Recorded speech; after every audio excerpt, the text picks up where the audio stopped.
La série 3 E36 a un défaut un peu bizarre. Sur les forums spécialisés, on voit des proprios s'arracher les cheveux sans jamais trouver la source du problème. Alors je vais vous montrer le problème. Là je suis en 3e par exemple, je suis vers 2000 tours, je mets un pied moyen, je commence à accélérer, il se passe la 4e. Et en fait, c'est probablement pas perceptible en vidéo, mais moi ce que je sens, c'est que quand j'ai relâché le pied de l'accélérateur pour passer le rapport supérieur, le régime est resté un petit peu accroché. Ce qu'on est en train de sentir là, ça s'appelle en anglais le rev hang, c'est-à-dire le régime qui reste un peu accroché. C'était le début, dans les années 90, du papillon motorisé. Et les ingénieurs BMW voulaient faire un effort de dépollution sur le moteur. Parce que ce qui se passe, c'est que quand on lève soudainement le pied, par exemple quand on change de rapport, eh bien, le papillon se ferme brusquement. Et là, à ce moment-là, dans la chambre de combustion, eh bien, il y a un excès de NOx, d'oxyde d'azote qui se crée. Et c'est un gaz polluant. Eh bien, les ingénieurs ont demandé au papillon non pas de suivre la commande de la pédale, c'est-à-dire la demande de se fermer brusquement, mais au contraire de se fermer doucement, et comme ça évite ce pic nuisible de NOx. Sauf que le problème, c'est que ça crée une impression que le régime ne suit pas ce qu'on commande à la pédale. Alors, c'est l'histoire d'une demi-seconde, hein, mais quand on fait attention, on le remarque. Alors oui, la E36 a des défauts, mais avant de la juger, on va la remettre dans son contexte. Et pour ça, on va jouer à un jeu. Imaginez que vous avez à recommander à quelqu'un une voiture qui cherche un généreux cabriolet prenant 4 personnes pour partir en vacances, avec un style un peu vintage, une conduite engageante et qui a une mécanique noble, c'est-à-dire propulsée par au moins 6 cylindres. Alors parmi le peu de voitures candidates à répondre, on élimine dès le premier tour les mythiques Golf GTI cabriolet et Peugeot 205 CTI. Pourquoi 4 cylindres, traction, coffre rikiki. Ciao la jolie Peugeot 306 cabriolet et l'énigmatique Saab 900 cabriolet pour manque de noblesse mécanique. On dit goodbye à l'élégante Jaguar XJS cabriolet avec des places arrière much too small, idem la Porsche 911 cabriolet pour les mêmes raisons. On retrouve en demi-finale l'Audi 80 cabriolet V6 au chic indiscutable puisque choisi neuve à l'époque par la princesse Diana, mais qui offre une conduite pas engageante pour un sou, donc exit. En finale, on retrouve un monument, la Mercedes série 124, c'est-à-dire la 300 CE cabriolet, la classe absolue, une rigueur à toute épreuve, mais en boîte automatique seulement, aucune prétention sportive possible. C'est pourquoi la médaille d'or doit revenir à la BM série 3 cabriolet, et la seule discussion que je vais tolérer, c'est la génération. Chacun en fonction de sa décennie. Les fans des années 80, ça sera la E30. Ceux qui affectionnent comme moi les années 90, ça sera celle-ci. Et sinon, les années 2000, c'est la E46. Au-delà, avec la série E92, on perd le côté vintage et on est sur une voiture franchement moderne. C'est plus la même chose. D'abord, un grand merci à mon partenaire Car Vertical. Une E36 cabriolet, c'est pas une voiture très rare, mais je voulais trouver la meilleure possible et j'étais prêt à voyager dans toute l'Europe. Pour éviter de me déplacer pour rien, j'ai éliminé les voitures à problème en tapant leur numéro de série dans Car Vertical. Grâce à leur vaste base de données mondiale, en quelques secondes, Car Vertical me sort un rapport complet sur chaque voiture que j'envisage. Dès qu'il y a un problème majeur, c'est notifié dans le rapport et je peux éliminer la voiture. Kilométrage falsifié, historique incohérent, voiture déclarée volée ou accidentée. Avec une voiture de cet âge, il faut prendre toutes les précautions pour ne surtout pas regretter son achat. C'est pour ça que j'utilise Car Vertical pour vérifier mes propres achats et aussi quand je suis missionné par un client pour inspecter une voiture qu'il envisage. Pour vérifier vous-même une voiture, cliquez sur le lien dans la description, moins 20%, donc profitez-en. Là, en prenant la route, il me revient les mêmes sensations que quand j'ai essayé la voiture la première fois avant de l'acheter, c'est-à-dire un embrayage onctueux et tout de suite un peu de poids dans la direction, dans le changement de rapport aussi, je le sens là dans l'accélérateur.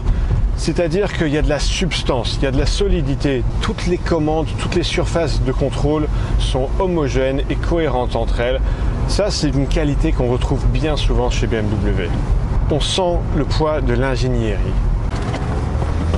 Alors au niveau du moteur, on est tout de suite conquis par la rondeur, l'onctuosité, les harmonies dans la sonorité.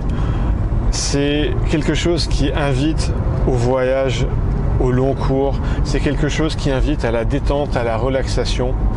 C'est quelque chose qui fait qu'on a du plaisir à conduire doucement, à prendre son temps.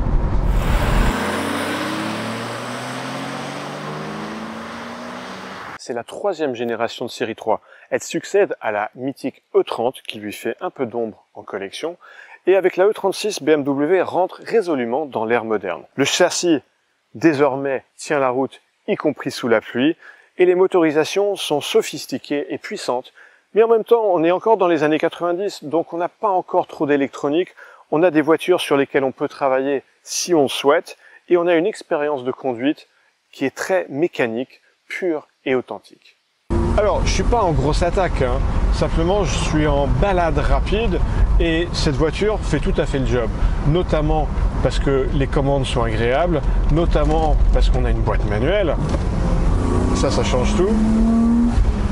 Donc elle se prête tout à fait à l'exercice. Je ne sais pas si c'est un défaut parce que c'est inhérent à la conception d'un cabriolet. C'est le manque relatif de rigidité. Je le sens aussi dans la colonne de direction. Là, je le sens, on a un revêtement qui est un peu inégal. Donc il y a le volant qui tremble, il y a toute la caisse qui se tortille. Et ça veut aussi dire que quand on attaque un petit peu, on arrive assez rapidement au bout de l'aplomb de la voiture. Tant qu'on s'en tient à un rythme de à peu près 6 sur 10 en termes d'effort de conduite, elle se comporte bien. Par contre, si on commence à attaquer un peu plus, je suis à 7 sur 10, peut-être 8 sur 10, ouais.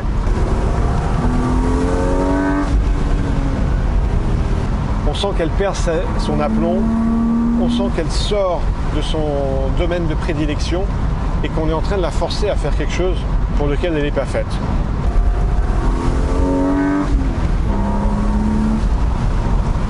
On arrive dans un rond-point, voyons comment est le contrôle des masses. Ouais, elle se vautre un peu, on sent que la suspension est relativement souple, c'est pas fait pour la grosse attaque.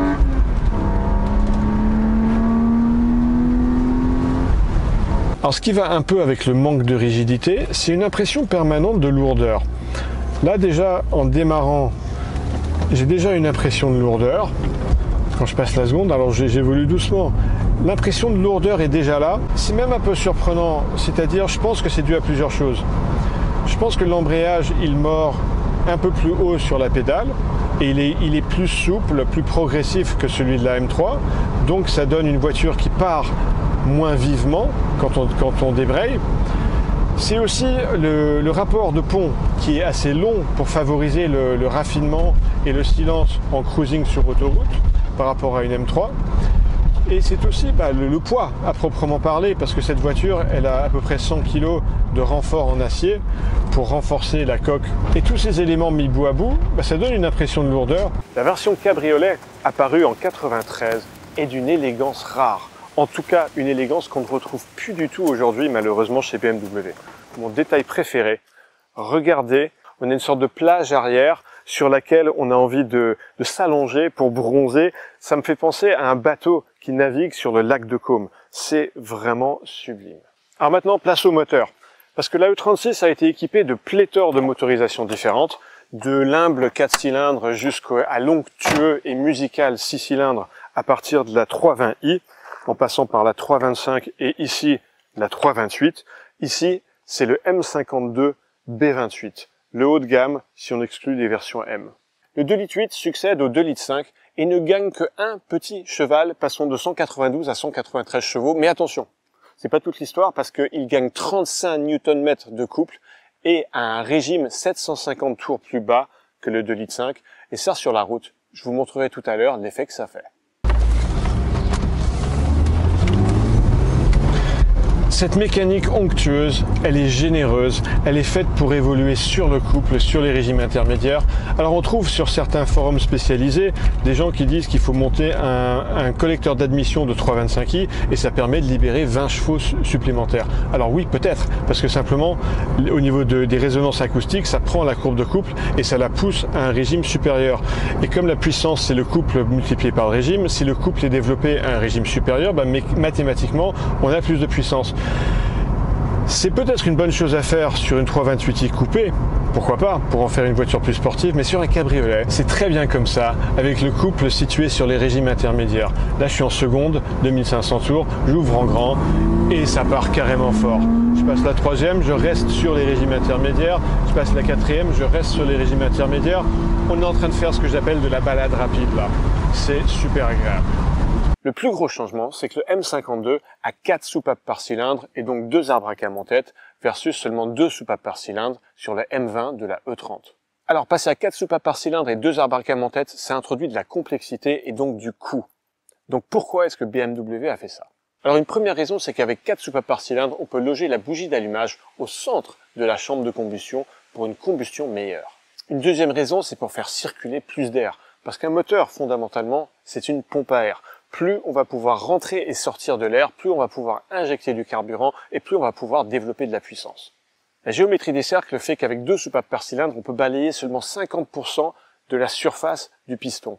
Alors qu'avec 4 soupapes par cylindre, on passe à 68%. Alors on croirait que plus 18% c'est beaucoup, mais attention aux mathématiques, c'est pas plus 18%, parce que 18% de plus rapporté à 50%, c'est une augmentation de 36%. C'est énorme. Mais attention, ce sont des gains théoriques. Parce que, évidemment, les soupapes ne peuvent pas se toucher, elles ne peuvent pas toucher le bord des chambres de combustion, et il y a aussi le siège des soupapes à prendre en compte aussi. Et plus on augmente le nombre de soupapes, plus l'espace pris par les sièges de soupapes va être grand. Mais globalement, on s'y retrouve, et avec 4 soupapes par cylindre, on circule plus d'air qu'avec 2. Mais tout n'est pas si rose, parce qu'un moteur 4 soupapes fait pour développer des chevaux à haut régime va circuler l'air trop lentement sur les régimes intermédiaires. Du coup, le mélange va être médiocre et le moteur paresseux. Pour pallier à ça, BMW utilise le système Vanos, un système de calage variable des soupapes qui fait que sur des régimes intermédiaires, les soupapes s'ouvrent moins qu'à haut régime. L'idée, c'est qu'il y a conservation du débit en mécanique des fluides, donc si l'ouverture est moindre, le flux d'air va aller plus vite, et donc le mélange va mieux se faire, et il y aura une vivacité accrue du moteur. Vous savez, c'est comme dans certaines vieilles cheminées, on a un volet roulant qu'on peut baisser pour non pas éteindre le feu, mais au contraire le raviver, parce que quand on baisse le volet, l'air s'engouffre plus rapidement dans la cheminée, ça souffle sur les braises et le feu reprend. C'est comme à la maison quand on a une porte qui claque. Au début, la porte commence à bouger tout doucement, parce que le flux d'air va lentement. Mais plus la porte bouge, plus l'ouverture se referme et du coup, pour conserver le débit, l'air accélère. Et c'est ça qui fait qu'en accélérant, la porte claque. Petite parenthèse d'ingénierie. Si 4 soupapes par cylindre c'est bien, 5 soupapes, ce serait encore mieux, non? Alors c'est pas si simple, parce que la géométrie des cercles fait que on a une aire balayée avec 5 soupapes qui est pas plus grande qu'avec 4. Alors il y a un avantage à avoir 5 soupapes, c'est que ce sont des soupapes plus petites, donc plus légères, et donc on peut prendre des régimes de rotation plus élevés, ce qui permet de prendre plus de puissance. C'est pour ça que Ferrari et Bugatti sur la F355 et la EB110 à cette même époque dans les années 90 ont sorti des moteurs 5 soupapes par cylindre. Aujourd'hui, par contre, avec des nouvelles technologies de construction, on arrive à atteindre des hauts régimes avec 4 soupapes par cylindre, et donc il n'y a plus de moteur 5 soupapes par cylindre. Alors je vais vous montrer que ce moteur, il a quand même un minimum d'allonge. Il n'est pas que fait pour les intermédiaires. N'oubliez pas, c'est un 4 soupapes par cylindre. Je viens de rétrograder en deuxième. 4000, 5000, 6000, il y va, hein. Il aime bien les hauts régimes.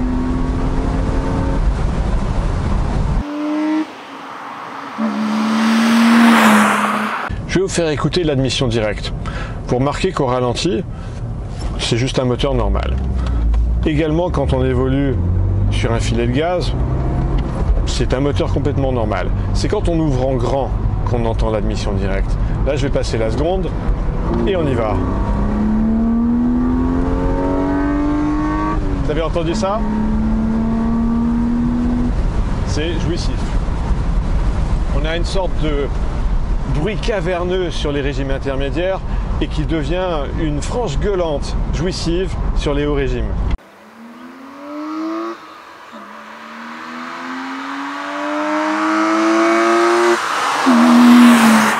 Bienvenue dans les années 90 où on a une architecture qui nous situe relativement proche du pare-brise avec un tableau de bord relativement géométrique et avec des plastiques qui deviennent enfin plutôt agréables après les plastiques terribles des années 80. On est plongé là dans un environ de conduite rigoureux et orienté conducteur. Et ça se poursuit avec une instrumentation qui est particulièrement claire. Et sur la planche de bord, on ne s'y perd pas parce qu'il y a un bouton par fonction. Ce qui est bien avec les années 90, c'est qu'on commence à avoir des équipements qui rejoignent nos besoins modernes. Au niveau de la sécurité active, on a l'ABS, on a l'ASC et surtout l'ABT. Au niveau de la sécurité passive, on commence à avoir des zones de déformation programmées qui peuvent avoir une chance de nous sauver en cas d'accident. Et au niveau du confort, on a la climatisation, on a un bloc de chauffage qui est efficace, on a des sièges chauffants. Les vitres électriques, bien sûr, mais avec une touche super utile qui permet de lever ou baisser les 4 vitres en même temps. La classe. On a une capote entièrement électrique, même si je vous cache pas que je préfère les capotes manuelles. Ça fait un truc de moins qui pourrait tomber en panne. Un équipement que j'affectionne particulièrement, c'est ce filet anti-remous. Regardez, je le lève d'un bras et ça permet, sur autoroute, d'être dans un environnement feutré et raffiné, même à 160. Alors on entend souvent dire que le gros défaut des E36 c'est d'avoir un intérieur de piètre qualité qui se désintègre et s'auto-détruit au fil des années. C'est pas le cas de celle-ci. Alors c'est peut-être parce que c'est une phase 2, réputée mieux construite, et qu'elle a eu seulement 3 propriétaires soigneux. D'abord une dame d'un âge très respectable, ensuite deuxième propriétaire, un chef d'atelier Audi, ouais ça m'a fait rire aussi, et ensuite moi. Peut-être que d'autres E36 sont moins bien conservés, mais je pense aussi à ma M3 E36 3 litres de berline qui a parcouru maintenant 380 000 km et qui a un intérieur qui tient vraiment bien la route. Alors un des points clés de cette E36 étant sa capacité à embarquer 4 adultes, faut que je vous montre. Le siège avant est réglé pour moi en tant que conducteur et là à l'arrière, je suis bien. Point intéressant, c'est que les ceintures de sécurité, comme beaucoup de BM à l'époque, sont inversées. Voilà. Je suis pas bien là? J'adore. Quand on arrive sur une route un peu sinueuse, on pourrait se mettre à vouloir une direction un peu plus incisive, des suspensions un peu plus rigoureuses, avec une caisse plus rigide qui laisse les suspensions travailler sans faire de mouvements parasites, un peu moins de poids. Bref, on pourrait se mettre à vouloir quelque chose de plus sportif. Et cette chose, elle porte un nom, bien sûr. Ça s'appelle une M3. Alors, est-ce que la bonne solution, c'est pas de combiner 2 en 1 et de prendre une M3 cabriolet? Je pense que non, parce que le problème avec une M3 cabriolet E36, j'en ai déjà eu une, c'est qu'on a un mismatch, une mauvaise adéquation entre le moteur et le reste de la voiture, parce qu'on a un moteur qui crie « Allez, encore !» qui demande à être cravaché, alors qu'on a à l'inverse une caisse qui demande à ce qu'on ralentisse le rythme, à ce qu'on se détende, à ce qu'on prenne notre temps. Donc les deux vont pas bien ensemble. Ici, je vous ai proposé la E36 dans sa version cabriolet. Mais il vous manque quelque chose pour bien comprendre la E36. Regardez cette prochaine vidéo dans laquelle je vous initie à une toute autre saveur de E36, la M3. Regardez la vidéo et vous comprendrez pourquoi, plutôt que de choisir, j'ai acheté les deux.